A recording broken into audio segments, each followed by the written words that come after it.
Aujourd'hui, ensemble, on va parler d'un concept qui s'appelle le NEAT.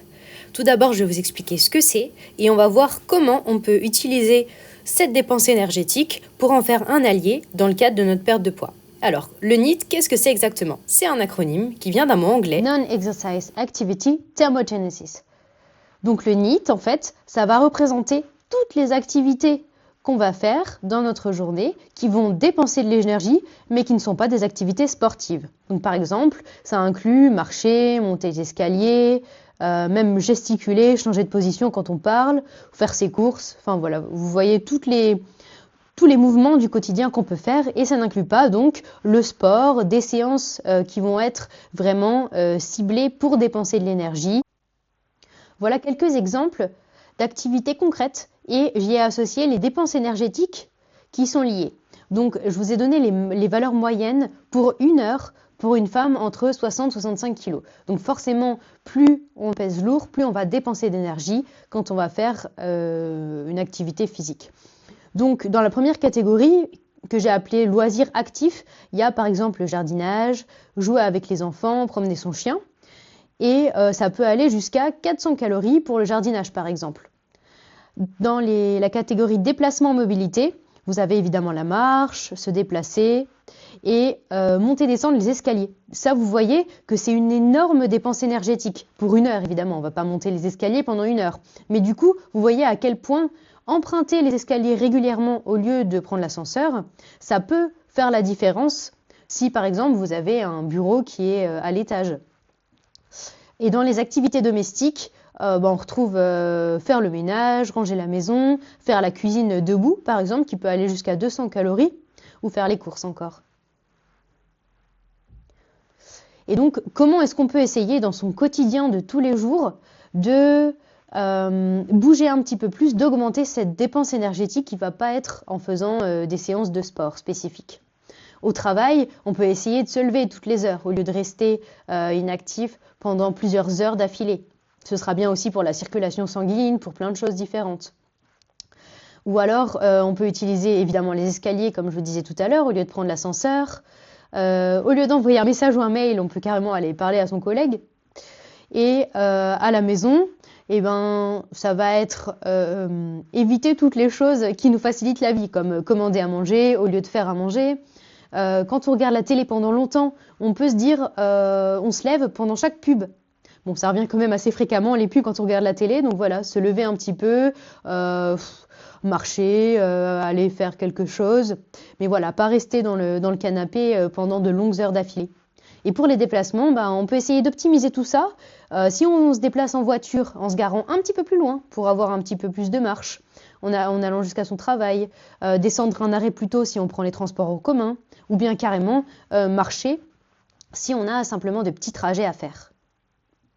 Là, je vous ai fait un petit comparatif entre une personne qui est active et une personne qui va être sédentaire. Ces deux personnes peuvent avoir le même travail, un travail qui va être un travail de bureau. Et pourtant, vous allez voir, pour des personnes qui pèsent le même poids, il peut y avoir une différence énorme entre la dépense énergétique de chacune. La première personne, ça va être une personne qui, à la maison et au travail, est sédentaire. Et donc, là, elle va être au niveau du nombre de pas par jour à 3000, 4000 pas par jour. Si on est assis toute la journée, qu'on prend la voiture pour les déplacements, là, la dépense énergétique du NEAT est estimée à 100 à 200 kilocalories par jour. Alors que pour une personne qui a aussi un travail de bureau, mais qui est active, qui essaye de se lever régulièrement, qui marche pour effectuer ses déplacements, qui est active à la maison, c'est 3 à 4 fois plus de dépenses énergétiques. Le NEAT est estimé à 400, voire jusqu'à 700 kilocalories par jour. Pour résumer, la différence sur une journée entre ces deux personnes, elle va de 300 à 500 kilocalories par jour. Sur une semaine, du coup, ça fait 2000 à 3500, c'est énorme. Et sur un mois, vous voyez que c'est vraiment sur le long terme que la différence se joue. On va prendre la moyenne sur une semaine entre 2000 et 3500 calories. Disons que ça fait 2800 calories par semaine en plus dépensées si on est active au lieu d'être plutôt sédentaire dans son mode de vie.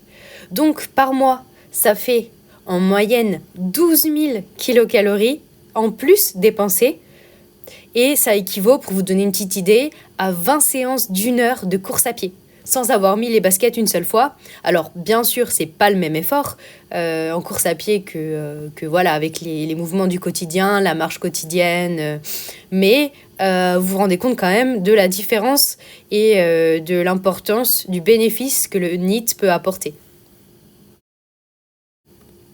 Donc pour conclure, je vous propose de réfléchir, à ce que vous pourriez mettre en place dans votre vie quotidienne pour essayer d'augmenter votre fameux NEAT.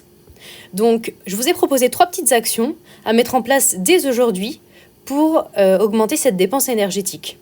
Essayez de faire 2000 pas de plus par jour. Je sais qu'il y en a pas mal d'entre vous qui ont une montre qui compte les pas ou bien qui ont le téléphone. Essayez de marcher 2000 pas supplémentaires tous les jours.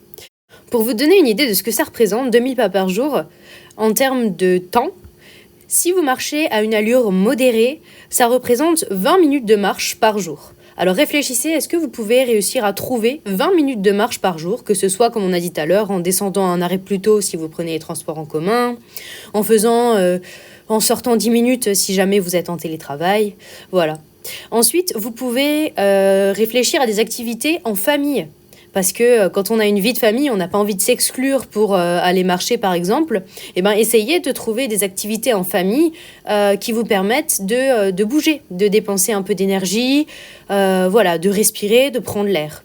Et puis, comme je vous ai dit tout à l'heure, essayez de réfléchir à vos différents déplacements quotidiens pour voir s'il n'y en a pas certains que vous pourriez faire autrement qu'en transport motorisé. C'est-à-dire soit en utilisant vos jambes ou bien en vous déplaçant à vélo par exemple. Voilà, j'espère que cette petite vidéo vous aura aidé et vous aura appris des choses. Je vous encourage à mettre en place ces petites choses dans votre quotidien et puis je vous dis à très bientôt.